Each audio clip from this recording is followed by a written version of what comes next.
You're listening to the CyberWire Network, powered by N2K.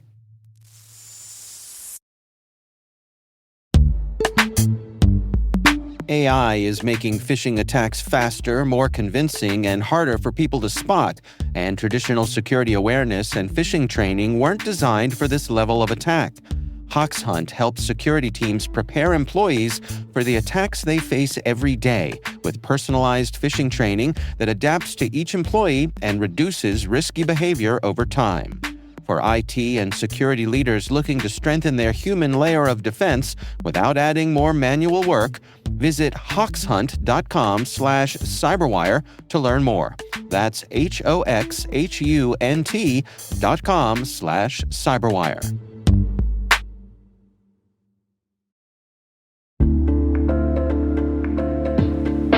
If you're heading to Black Hat USA this year, make plans to visit the SpecterOps Kennel Club. As creators of Bloodhound, the SpecterOps team will host talks with OpenAI and the UK AI Security Institute, as well as hands-on workshops aimed at helping you understand AI-accelerated attack paths and the latest in identity tradecraft. Visit specterops.io to pre-register and learn more. SpecterOps Kennel Club is adjacent to Libertine Social inside Mandalay Bay. While you're there, visit the N2K CyberWire podcast studio, where we'll be capturing expert perspectives and conversations from across Black Hat.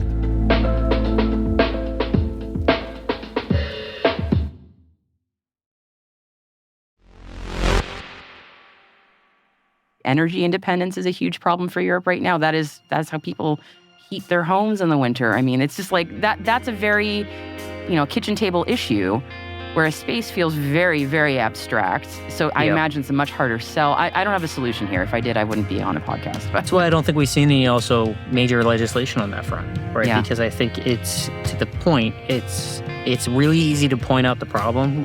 Kudos, clap on the back for me. Hey, that's something we need to fix. But I'm sure no one in Europe thought of any of this, right? We're so smart. I'm a truly original one of one here.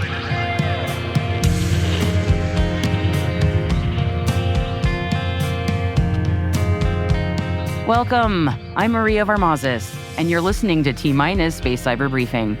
In this show, we examine the evolution of cybersecurity and the global and orbital infrastructure that powers, protects, and connects our lives.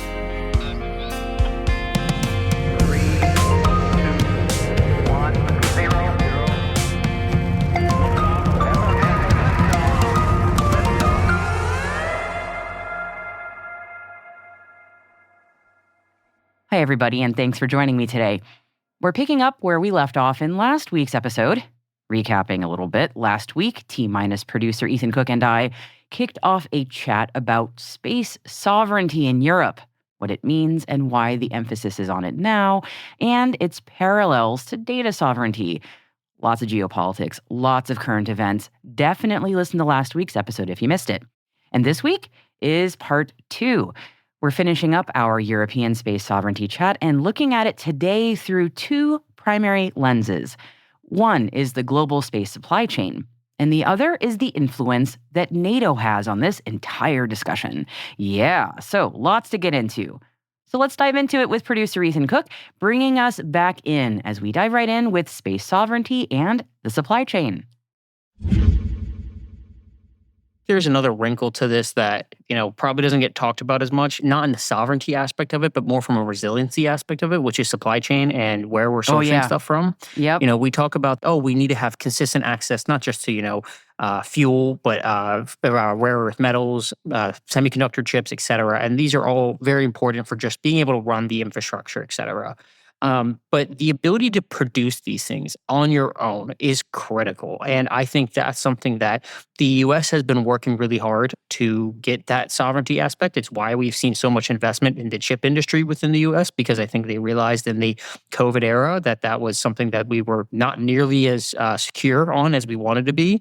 No, we are not. No. Yep. But I think Europe is having to really grapple with this too, because unlike the U.S., they don't have the land to just prop up factories as much, as well as the, mining access to some of these rare earth metals that the U.S. has. While the U.S. does have to go international to a degree, they do have some of that within the country. And I think that is another wrinkle to the sovereignty question, which is, are you really sovereign if 80% of your rocket or 80% of your satellite isn't even sourced from your own country, right? Like, great, you can launch it, you can build it within your own country, but if everything comes from another country, what happens if a supply chain shortage happens? Or what happens if that country experiences a global conflict or a regime change or any of these things which could have dramatic impacts on a supply chain and overnight destroy it? That, to your point, a 1-year delay is it can be a death sentence to some of these Yes. programs. And Yep. that is another thing which I'm sure the conversation is happening because people would be foolish to not have it. I haven't seen as much legislation as I would have loved to seen, or movement to really start addressing some of these concerns, to speed up supply chains, to increase resiliency, and to minimize how much foreign dependence happens across the globe. Yeah, I mean, that is such a fascinating point, Ethan. And I think drilling down into that a little bit, it becomes how much European space sovereignty is actually possible without going European colonialism 2.0, Yep. which I don't want to see. Just to be clear, I do not I want don't to see think anyone that. does. I don't think, no. Assuming Europe stays where it's at, how much sovereignty is achievable? Bits to atoms is sort of the phrase that I use. They're gonna have to be dependent on some international trade. So how much is enough sovereignty? It's like, and how redundant is 75% it? Like, sovereign enough? Yeah. Are they able to have multiple sources for rare earth metals, right? So that even though their primary source may be from country X, if that country has a problem, they have country Y as a backup, right? And maybe it's not as much, maybe the cost is not as efficient, but at least there is a consistent influx in. Yeah, but it's expensive as heck. Yes. So then it becomes, how much is Europe willing to pay for all this? How much is the European taxpayer willing to front for all this? How much urgency does the average European taxpayer feel about funding this kind of thing, given everything else going on? I mean, unless Russia is literally knocking on the border, which some would say they are, depends on who you ask, and it depends on where you are physically located in Europe, I would also say. Yes. Having just been in the Baltics a few months ago, I was like, yeah, it really, really depends on who you ask. Do you need Russia literally in your country for this to become urgent, or can you prepare for this ahead of time? So how much autonomy is worth paying for? There's so many other parallel problems going on. Energy independence is a huge problem for Europe right now. That's how people heat their homes in the winter. I mean, it's just like that's a very, kitchen table issue, whereas space feels very, very abstract. So I imagine it's a much harder sell. I don't have a solution here. If I did, I wouldn't be on a podcast. That's why I don't think we've seen any also major legislation on that front, right? Yeah. Because I think it's, to the point, it's really easy to point out the problem. Kudos, clap on the back for me. Hey, that's something we need to fix. But I'm sure no one in Europe thought of any of this, right? We're so smart. I'm a truly original one of one here. But it's a lot harder to not only build that base. The cynic in me wants to say that some of this we've missed the opportunity on. I think, to your point, the Ukraine invasion was a really good opportunity to galvanize, especially within Europe. And while there was some galvanization, I think you could argue that there was probably an opportunity for more. And that's the cynic in me saying that, the boat may have sailed on that opportunity and we may be waiting for another one, because while the Ukraine war is still very much going on, I think the fervor for it has dramatically reduced. I also think the U.S. has been very savvy, whether you like it or not, with its negotiation of rare earth metal deals to help out with that, and support that effort there. And I think that that was an opportunity for Europe to negotiate similar deals, right? And I think those are concerns long term that are not necessarily easily resolved and will require an immense amount of political capital to get resolved. When we're talking about international collaboration, I mentioned that Russia was, prior to 2022, a key player and a key partner. I have been fascinated to see the emergence of India as a partner to European space program. Now, India, I in case people don't know, I would hope they do, massive player in space on its own. Massive player in the world, in everything. Yes, in everything. And they have an extremely mature space program, extremely successful. They have been the launch provider for many countries, actually, for their own sovereign space program. So if a country wants to have their own sovereign satellite for Earth observation or whatnot, they build the satellite. In a lot of cases, they will send it to India to launch it for them if they don't have a launch capability of their own. So India has been a huge player for a long time. And I've been just seeing over the journalist wire, essentially, so many press releases about Indian startups or established Indian space industry players increasingly going to events in Europe, collaborating with European players. To me, this is sort of like the underreported story because people just go, well, what's China doing? And it's like, well, that China's doing what China's doing. They're huge, obviously.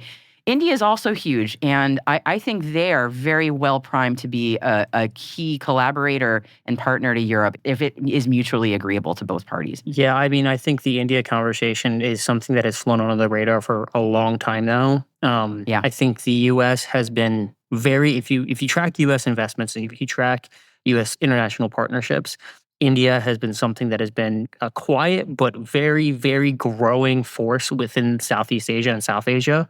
As a U.S. partner.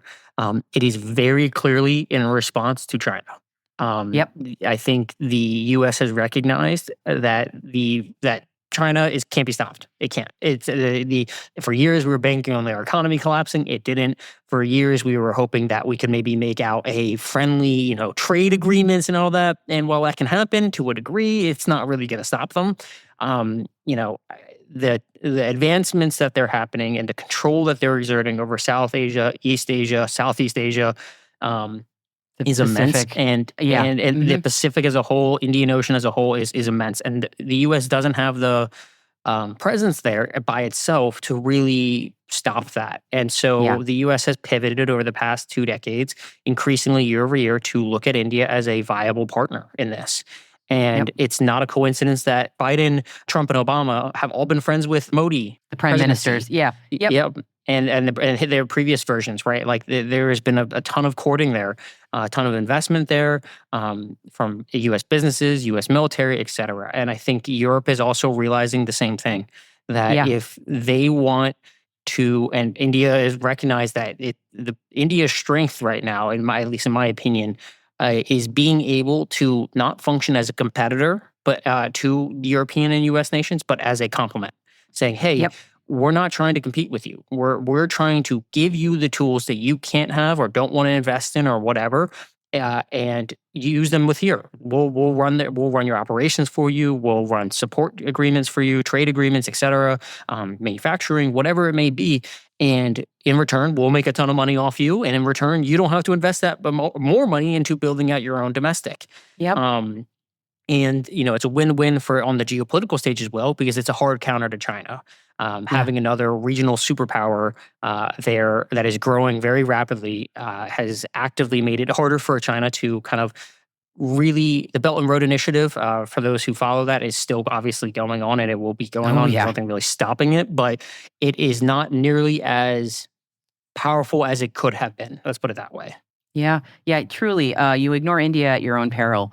And India has an extremely educated workforce, a very mature space program that's been extremely successful. And for everybody who's always watching costs, they've had these successful space missions at way lower cost than a lot of other space programs like in the United States. I'm always keeping an eye on deals that are happening between European and UK companies and organizations and the same in India, because there's a lot going on there and it's just fascinating to watch.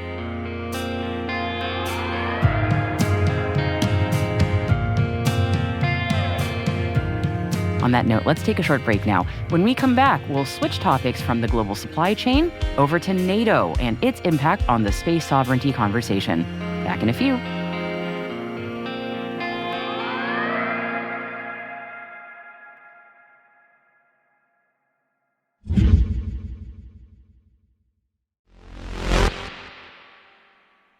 You got me thinking about NATO just now, which I wasn't planning on talking about, because it's like, how much do we want to dive into this? We can do a NATO conversation next time and expand that out. I know.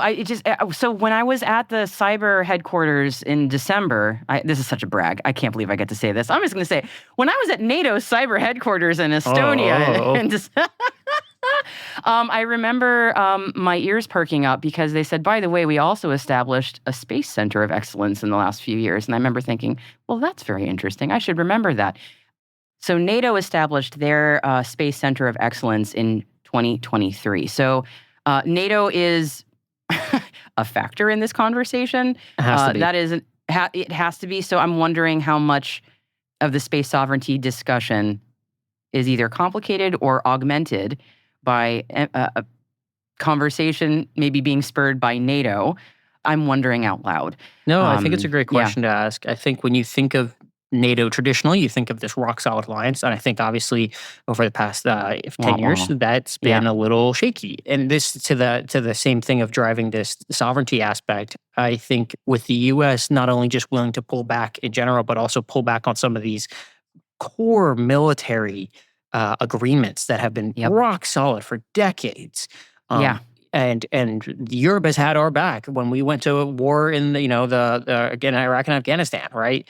Yes, they did. Yep. That was these are rock solid agreements that have been there for a long time.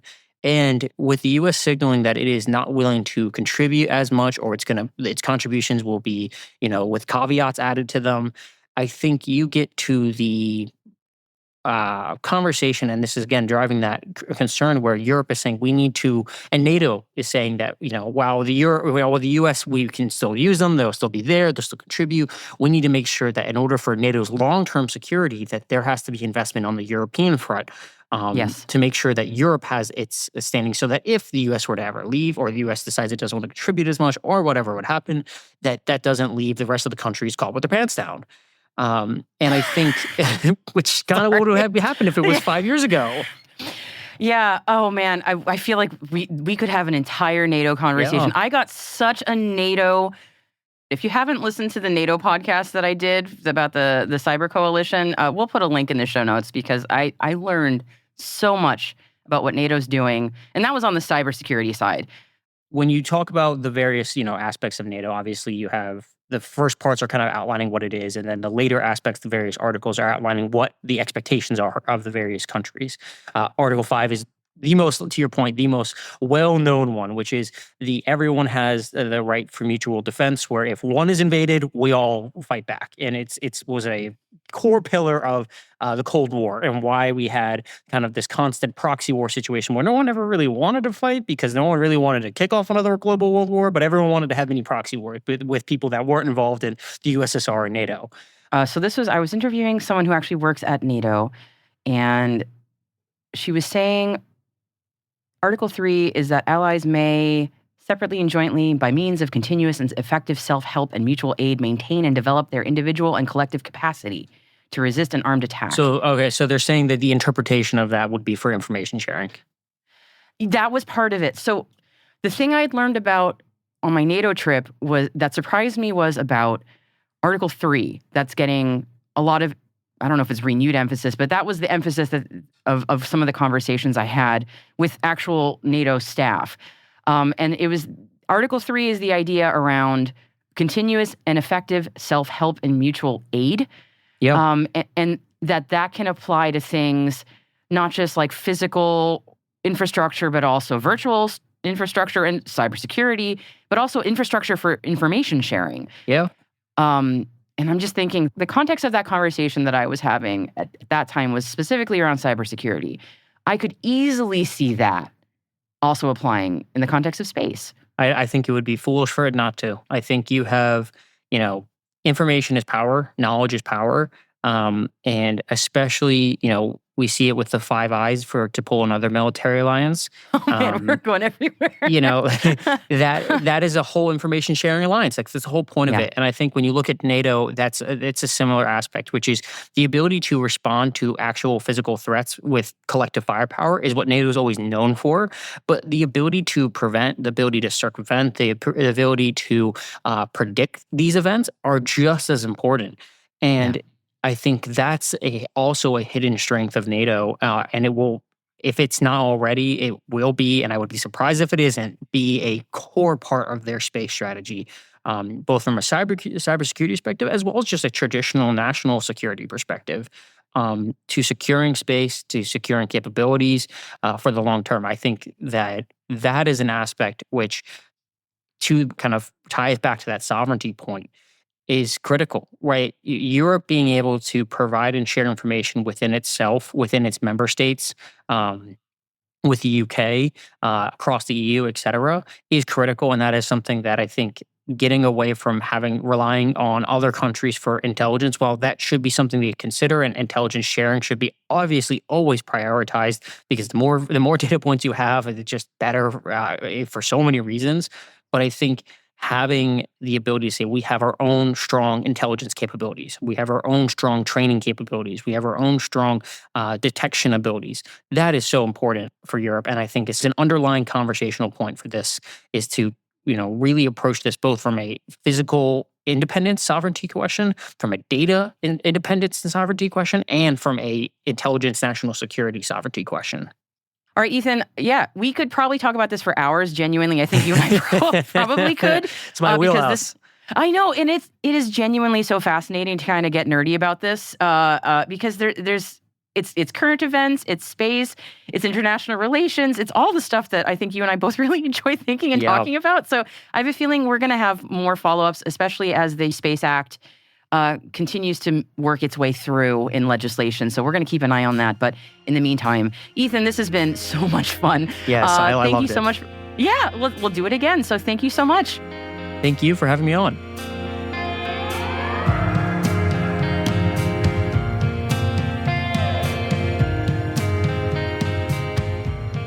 And that's T-Minus Space Cyber Briefing, brought to you by N2K CyberWire. If you like what you heard today, you will also enjoy our newsletter, Signals and Space.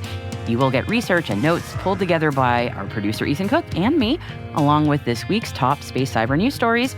Subscribe by visiting thecyberwire.com/newsletters.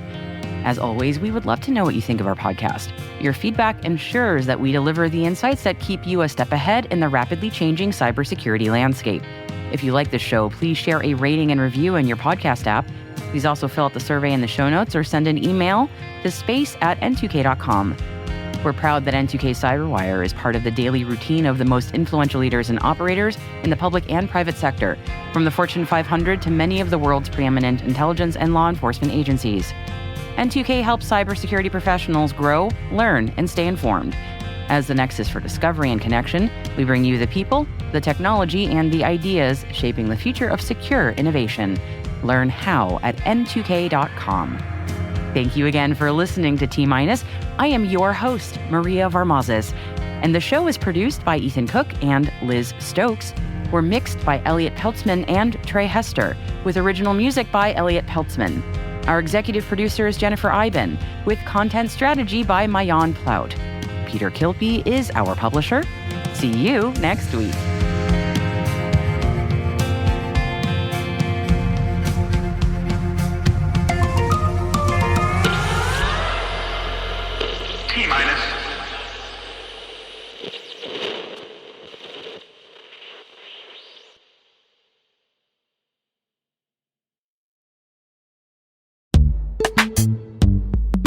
Heading to Black Hat USA, the N2K CyberWire team will be on-site recording from our podcast studio in the SpecterOps Kennel Club.